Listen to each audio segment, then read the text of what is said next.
Ads లేకుండా latest episodes చూడండి.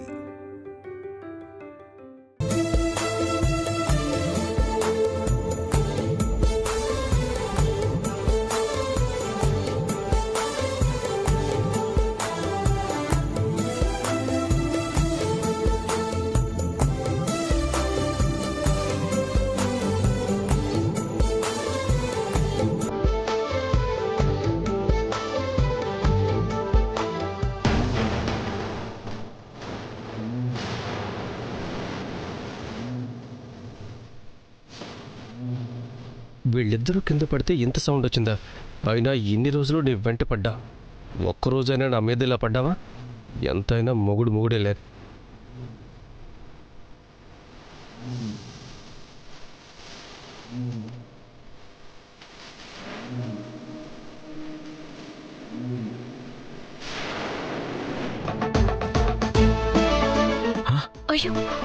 అన్నయ్య లే అన్నయ్య.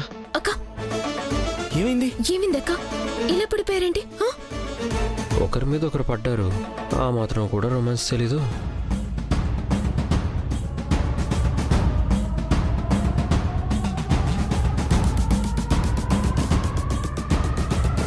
ఏమైందమ్మా? మేమిక్కడి నుంచి మాట్లాడుతున్నాం అంతే, పైనుంచి పూలకుండి పడింది.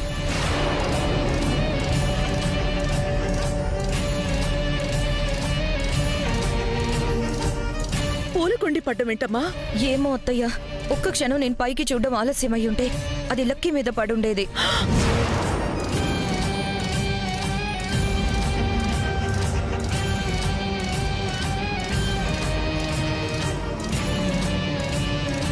ఎన్నడూ కదలకుండా అక్కడే ఉన్న పూలకుండి గాలికి పడిపోవడమేంటమ్మా? కుండి ఏంటి, మన తలరాత బాగా లేనప్పుడు కొండ కూడా గాలికెగిరి పైనొచ్చి పడుతుంది. ఇప్పటి వరకు బావ ఇక్కడే ఉన్నాడు. నాకెందుకు అనుమానం వచ్చి నేను లోపలికి తీసుకెళ్ళా. ఆ తర్వాత అక్క వాళ్ళు వచ్చినట్టున్నారు. సమయానికి అక్క చూసింది కాబట్టి సరిపోయింది, లేదంటే ఏముంది, లక్కీ పైకి పోయి ఉండేవాడు. నేనేమన్నానక్క, అంత బరువున్న కుండి అంత ఎత్తు నుంచి పడితే ప్రాణాలు పోతాయి కదా, అదే అన్నాను.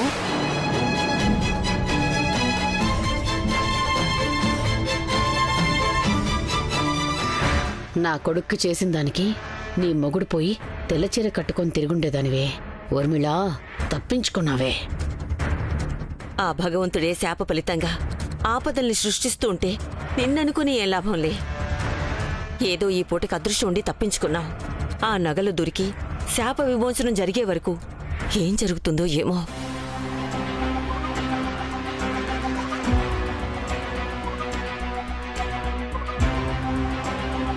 నిజమే అత్తయ్య, కనిపించకుండా పోయిన నగలు ఎప్పుడు దొరుకుతాయో. ఇంట్లో వాళ్ళంతా క్షేమమని ఎప్పుడు గుండెల మీద చెయ్యి వేసుకుని ఉండగలమో. ఆ నగలు దొరికినట్టే దొరికి మాయమైపోయా అత్తయ్య. అవి ఎక్కడున్నాయో తెలిసిన వాళ్ళు మాత్రం ఈ ఇంటికి ఏమైతే ఏంటని మౌనంగా ఉన్నారు. ఏంటి మమ్మల్ని చూసి మాట్లాడుతున్నావు? ఏంటి నీ ఉద్దేశం? ఉద్దేశం ఏముంది అత్తయ్య? మీరు ఈ కుటుంబంలోని వాళ్లే అనుకుంటే, ఆ ఆపద మీకు ఉందని మీరు భావిస్తే, ఆ రోజు కనిపించకుండా పోయిన నగల గురించి ఏదో ఒక విషయం మీరు బయట పెట్టేవారు. మమ్మల్ని అంటారేంటి? మాకు తెలిస్తే కదా మేం బయట పెట్టడానికి. తెలుసు, కానీ తెలీదని చెప్పి తప్పించుకున్నారు ఆ రోజు. అదే శాపంగా అందర్నీ వెంటాడుతోంది. అందులో మీరు ఉన్నారని మర్చిపోకండి. ఆ శాపం మమ్మల్ని ఏమి చేయదులే. అయినా నీ బిడ్డ వరం అనుకున్నావు కదా, ఇంకెందుకు భయం? నీ బిడ్డే కాపాడుతుందిలే. మనల్ని ఎవ్వరూ కాపాడకపోయినా ఆ శాపం మనల్ని ఏమీ చేయలేదురా. ఎందుకంటే ఎప్పుడు మనల్ని వీళ్ళు ఈ ఇంటి వాళ్లుగా చూసింది లేదు, ఆ విలువ ఇచ్చింది లేదు. తప్పించుకోవడానికి ఏదేదో చెప్పదు స్వాహ. ఇది మనందరి ప్రాణాలకి సంబంధించింది. మన వంశమే అంతరించిపోయే ప్రమాదం ఉంది. ఆ నగలెక్కడున్నాయో తెలిస్తే చెప్పండి. వాళ్ళు ఎంత అడిగినా చెప్పరు బామ్మ. కానీ నాకొక విషయం మాత్రం తెలుసు. ఏంటమ్మా అది? అది మావయ్య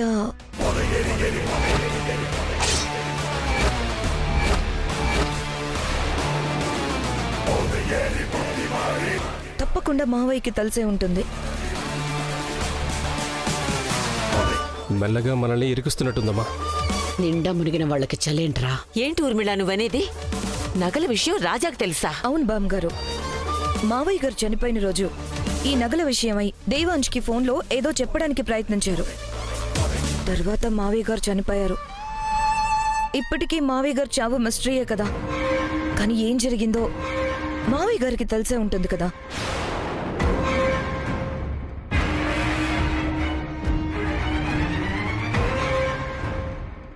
తెలిసే ఉంటుందమ్మా.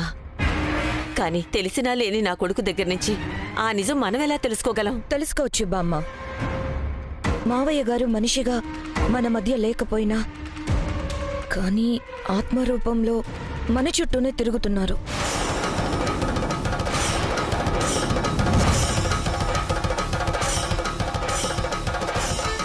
ఆత్మ తిరుగుతోందా? ఏంటమ్మా నువ్వు అనేది? అవునత్తయ్యా, మావయ్య గారు ఆత్మగా ఉన్నారు. ఇంతకు ముందు వీళ్లతో కలిసి నేను తప్పుడు పనులు చేసినప్పుడు మమ్మల్ని దండించింది, శిక్షించింది మావయ్య గారే.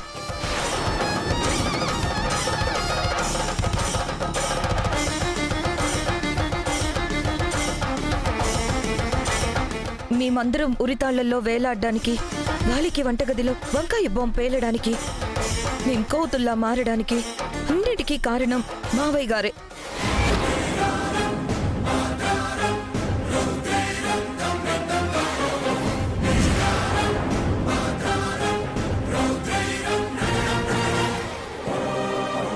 ఏంటి ఊర్మిళ నువ్వు చెప్పేది నిజమా? నిజం బామ్మ. మావయ్య గారికి నగలు ఎక్కడున్నాయో ఖచ్చితంగా తెలిసే ఉంటుంది. అవునమ్మమ్మా, జరిగినవన్నీ గుర్తు చేసుకుంటుంటే అక్క చెప్పింది నిజమే అనిపిస్తోంది. చాలా ఆపదల నుంచి ఏదో అదృశ్య శక్తి మనల్ని కాపాడింది అనుకున్నాం కదా. ఆ శక్తి మరెవరూ కాదు, మావయ్య గారి ఆత్మే అని నాకిప్పుడు అర్థమవుతోంది.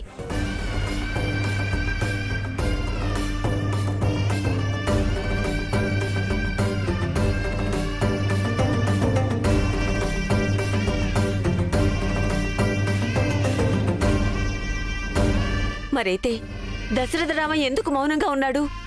నా కొడుక్కి తెలుసు కదా ఆ నగలతోనే శాప విమోచనం జరుగుతుంది, లేకపోతే వంశమే నాశనం అయిపోతుంది అని. అంతా నా కొడుక్కి తెలుసు కదా. తెలిసి కూడా ఎందుకు ఏం చేయడం లేదు? ఇన్ని ఆపదల నుంచి మిమ్మల్ని కాపాడినవాడు ఇంత పెద్ద శాపం నుంచి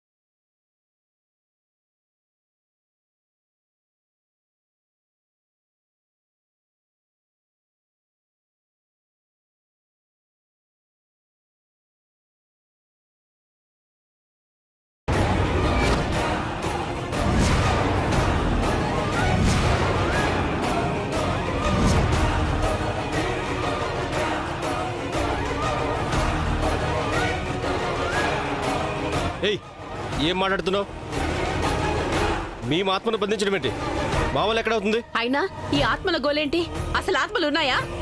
స్వాహ అత్తయ్య, మీకంతా తెలుసు. మనమే ఒకసారి మంత్రగత దగ్గరికి వెళ్లి ఆత్మని బంధించాం. కానీ వైదేహి యంత్రం బయటపడేయడంతో మావయ్య గారి ఆత్మ బయటపడింది.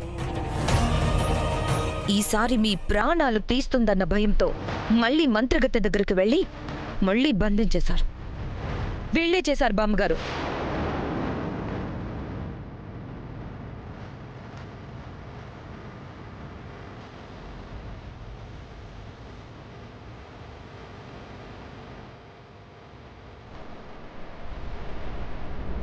ఏంటి అందరూ మా వైపు చూస్తున్నారు? ఈ ఊర్మిళ మా మీద పగబట్టి ఏదేదో చెప్తోంది. నిజంగానే బావగారి ఆత్మ ఉండుంటే ఆయనకి మీరంటే ఇష్టమేగా, మీకెందుకు కనిపించలేదు? మాకు మాత్రమే ఎందుకు కనిపిస్తోంది? ఆత్మ లేదు, ఏమీ లేదు. స్వాహ అత్తయ్య, అబద్ధాలు చెప్పొద్దు. మీ బంధనాల నుంచి పొరపాటున మావయ్య గారి ఆత్మ బయటపడిందో మీరు ప్రాణాలతో ఉండరు. మర్యాదగా ఒప్పుకోండి. వాళ్ళు ఒప్పుకోరు వదినా. ఈ ఇంటికి మేలు చేసేది ఏది వాళ్ళు ఒప్పుకోరు. కానీ నువ్వు చెప్పినట్టు నాన్న ఆత్మ ఇక్కడే ఉండడం నిజమైతే, ఆ ఆత్మని వీళ్ళు బంధించి ఉంచడమే నిజమైతే,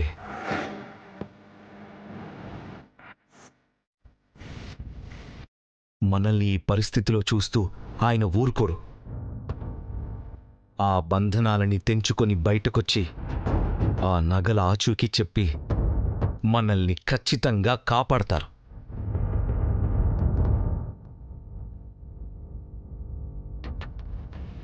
అవును, ఆ భగవంతుడే నా బిడ్డని బంధనం నుంచి విముక్తి చేస్తాడు, మమ్మల్ని కాపాడుతాడు.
ఏం చేస్తూ ఉంటుందిరా ఈ వేళలో?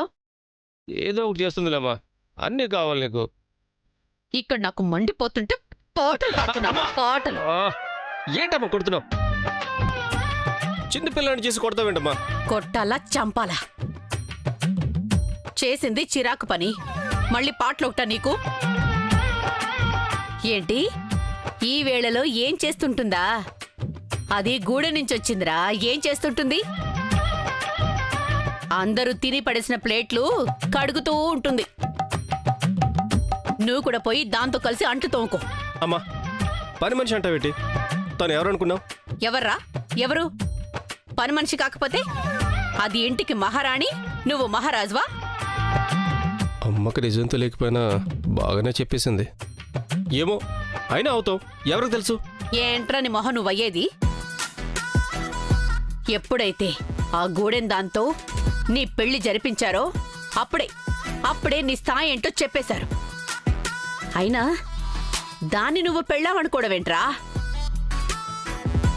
అసలు వైదేహిని, దాని కడుపులో బిడ్డని ఏదో చేస్తానని చెప్పి ఏమీ చెయ్యకుండా ఇలా ఏమీ పట్టనట్టు ఎలా ఉండగలుగుతున్నావురా? ఎందుకమ్మా కంగారు పడతావు? మనమేం చేయాల్సిన అవసరం లేదు. వాళ్ళని వెంటాడుతున్న శాపం ఉంది కదా, అదే వాళ్ళని చూసుకుంటుంది. ఏంటి? శాపం చూసుకుంటుందా?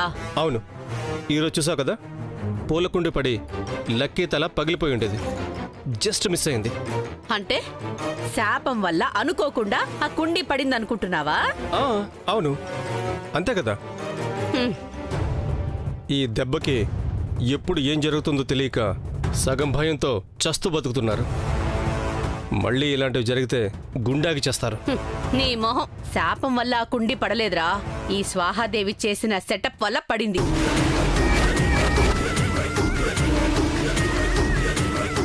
ఏంటి, నువ్వు సెటప్ చేసావా? అవునరా, వాళ్ళక్కడికి రావడానికి అక్కడ బెలూన్ వేసిందే నేను. వాళ్ళక్కడ ఉండగా ఆ పూలకుండి పడేలా చేసిందే నేను. అది శాపం కాదురా, నా కొడుకుని రాజుని చేయడానికి వాళ్ళ పాలిట నేను రాసిన మరణ శాసనం. అంటే ఆ కుండిని తోసింది నువ్వా? అమ్మ నా తల్లో, నువ్వు నన్నే ముంచిపోయావు కదా. ఏం చేయమంటావురా? తప్పలేదు. ఎంతో పగతో రగిలిపోయే నా కొడుకు మధ్యలోనే అస్త్ర సన్యాసం చేసి ఇలా చాతకాని వాళ్ళ మిగిలిపోతాడని నేను అనుకోలేదు. అయినా నువ్విలా మారిపోయావేంట్రా? ఓసిన పిచ్చి తల్లి, పగబట్టినోడి మౌనం పడగెత్తిన పాము కన్నా వెరీ పవర్ఫుల్. అయినా నేను రాజ్యాధికారాన్ని వదిలేస్తానే నువ్వెలా అనుకున్నావు? నాలో వచ్చే ఏ మార్పైనా అది రాజ్యాధికారం కోసమే. అది నీకు తొందరలోనే తెలుస్తుంది. ఏంట్రా తెలిసేది? అసలు నువ్వేనా లేక మళ్ళీ మీ పెదనాన్న ఆత్మ పట్టి ఇలా తయారయ్యావా? నేనేనమ్మా. పెదనాన్న ఆత్మ అయితే ఇలా ఉంటుందా? నేను 4 పీకి నన్ను ఏ ఫ్యాన్కో ఉరేసి ఉండేది. This is me talking to mummy through this me with mummy. It's me mummy, me confirm me. What is this mummy? ఇందుకేరా నీకు దయ్యం ఏమన్నా పట్టిందా అన్నది. దయ్యం అంటే గుర్తొచ్చిందిరా, మీ పెదనాన్న ఆత్మలా తిరుగుతున్నారని ఇప్పటి వరకు ఇంట్లో వాళ్ళకి తెలీదు. ఇప్పుడు మనం మంత్రగత్తెతో బంధించామని తెలిసిపోయింది. ఏ పూజో చేసి ఆ ఆత్మని బయటకు తీసుకొచ్చారనుకో. వాళ్ళు తెచ్చేదేముందమ్మా, పెదనాన్న మరణ తిథి రోజే బయటికొస్తాడు. కానీ చాలా జరుగుతుందిలేమ్మా. నా మార్పు నా రాజ్యం వరకు మాత్రమే పరిమితం. మిగతా వాళ్ల మీద పగ యాజ్ ఇట్ ఈజ్గా అలాగే ఉంది. పెద్దనాన్న ఆత్మ బయటకొచ్చేలోగా ఇక్కడ చాలా పెద్ద కర్మలు జరుగుతాయి. దిగులు పడకో. అచ్చరే, ఆ నగలెక్కడున్నాయో మీ పెదనాన్నకు తెలుసు కదా. ఆయనే ఎక్కడో దాచారు కదా. మరి ఇంతవరకు వాటి గురించి ఎందుకు చెప్పలేదురా? అవునమ్మా, నాకు అది అర్థం కావడం లేదు. ఆ నగలు దొరికితే శాప విమోచనం అయిపోతుంది కదా. మనతో ఆడుకున్నాడు గాని అసలు నిజం ఎందుకు వాళ్ళకి చెప్పలేదు? మనవరాలు పుడుతుంది, శాప విమోచనం అయిపోతుందని నగల విషయం పట్టించుకోలేదా? లేక వేరే కారణం ఏమన్నా ఉందా? కారణం ఏదైనా సరే, నగలు దొరికితే శాపం పోతుందని మీ పెదనాన్నకి తెలుసు కాబట్టి ఎలాగో అలా వాళ్ళకి నగల గురించి తెలిసేలా చేస్తాడు. చెప్పా కదమ్మా, ఈలోగా అన్నీ జరిగిపోతాయి. అన్నీ ప్లాన్ చేస్తాను. నువ్వు టెన్షన్ పడకు. నన్ను ప్రశాంతంగా ఉండనివ్వు. ఎలాగరా? టెన్షన్ పడకుండా ఎలా ఉండగలను? నేనున్నా కదా, అలాగే ఉండు.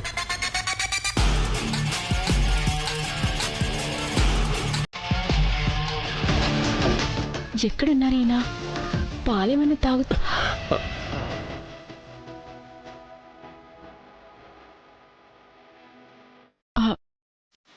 చూసుకోలేదండి. చూసుకుని గుద్దినా పర్వాలేదు, తప్పేముంది? భార్యాభర్తలమే కదా. అవును, ఎవరి కోసం చూస్తున్నా? నా కోసమేనా? తెలుసు, నా కోసమే. ఎందుకు? ఏమన్నా కావాలని అడుగుదామనా? మీకేమన్నా కావాలంటే అదే పాలు, జ్యూసు, ఇంకా ఏమన్నా కావాలంటే ఇచ్చి వెళ్దామని. వెళ్తావా? ఎక్కడికి? పడుకోవడానికి. హాల్లోనే పడుకుంటున్నాను కదా. అది నిన్నటి వరకు. ఇప్పుడు నేనుండగా మన కోసం పడక గది, అందులో మంచం పరుపు ఉండగా నువ్వు హాల్లో పడుకోవడమా? ఇద్దరం నా గదిలోనే పడుకుంటున్నాం. మీ గదిలోనా? అత్తయ్య ఉన్నారు కదా. అమ్మా, అమ్మ అర్థం చేసుకుంటుందిలే.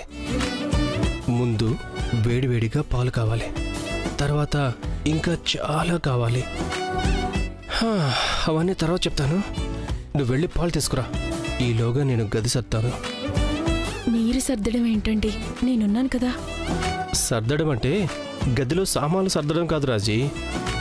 అమ్మ అర్థం చేసుకునేలా చేయాలి కదా. ఆ సర్దుబాటు చేయాలి అంటున్నా. నువ్వు వచ్చేసరికి మాత్రం బెడ్రూమ్ ఖాళీగా ఉంటుంది. వెళ్ళిరా.